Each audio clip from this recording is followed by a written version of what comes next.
అప్పుడు నేను ఆయనతో ఏం చెప్పానంటే, "నీకు ఒక రాత్రి అయిందంటే ఒక విధమైన భయం, టెన్షన్‌గా ఉంటోంది. ఏదో ఒక బ్యాడ్ ఎఫెక్ట్ నాలో వచ్చి ప్రవేశిస్తోంది. నిన్ను చూస్తే నాకు భయంకరంగా ఒక దెయ్యం, పిశాచిలాగా తెలుస్తోంది. నిజంగానే అలా అనిపిస్తోందా?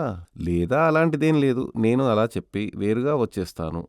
12 ఏళ్లుగా జరుగుతోంది. నాకు ఆ కామవాంఛ లేదు." ఆ విధంగా ఆయన చెప్పాడు. అంటే ఇక్కడ సమస్య ఇదే. కాబట్టి ఈ ఆస్ట్రాలజీ అనేది ఎంత షార్ప్‌గా ఉందో చూసారా? ఆయన అన్నీ నిజమే అన్నారు. కానీ ఇది నాకు ఆ పవర్ లేదు. నిన్ను తృప్తి పరచగల పవర్ నాకు లేదు. సెక్సువల్‌గా నిన్ను తృప్తి పరచగల పవర్ నాకు లేదు. మగతనం తక్కువగా ఉంది. నా యొక్క లింగం అందంగా లేదు. కాబట్టి నాకు చాలా సిగ్గుగా ఉంది. ఇలా చాలా విషయాలున్నాయి. కాబట్టి నేను ఏం చేస్తానంటే ఈవినింగ్ అయినప్పుడు నాకు ఒక శక్తి చెప్పాలంటే ఒక డెవిల్ నా యొక్క శరీరంలో ప్రవేశించినట్టుగా నాకనిపిస్తుంది.